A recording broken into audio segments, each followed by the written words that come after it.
हल्का पीपी 20 खुजदार 3 में ज़मीनी इंतखाबात के तहत पोलिंग का अमल सुबह 8 बजे से बिलातातुल जारी है। 100 पोलिंग स्टेशन पर अब तक कोई नाखुशगवार वाक़या रोनमा नहीं हुआ।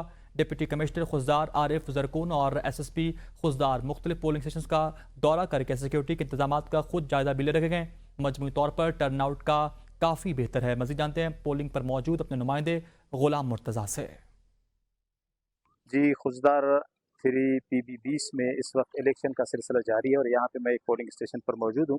यहाँ पे लोग, क्योंकि ये जहाँ पे मैं खड़ा हूँ ये टिशी केपर का एरिया कहलाया जाता है और यहाँ का एरिया वसी एरिया में पहाड़ी इलाका है और दूर दूर से लोग अपना वोट राय हक़-ए-दही इस्तेमाल करने के लिए आ रहे हैं। तो यहाँ पे कुछ लोगों से हमारी बात हुई, उन्होंने कहा कि हम लोग कुछ माज़ूर लोग भी हैं, ख़वातीन हैं और उम्र रसीदा अफराद भी हैं जो यहाँ पर आ रहे हैं वोट कास्ट करने के लिए। और यहाँ पे सुबह से पोलिंग का सिलसिला जारी है, जहाँ पे मर्द और ख़वातीन बड़ी तादाद में यहाँ पे अपनी बारी का इंतज़ार कर रहे हैं और कुछ वोट कास्ट भी हो चुके हैं और अभी तक पुरअमन तरीके से यहाँ पे वोटिंग का सिलसिला जारी है। जबकि इंतज़ामिया की तरफ से भी यहाँ पे डिप्टी कमिश्नर खुद आ रहे हैं और इन एरिया में जाकर वड के मुख्तलिफ इलाकों की पोलिंग स्टेशनों की तफसील दौरा कर रहे हैं कि जहाँ पे अमन व अमान, बल्कि अब तक जो है अमन व अमान का सिलसिला बिल्कुल सही है और यहाँ पे पुरअमन तरीके से वोटिंग कास्ट हो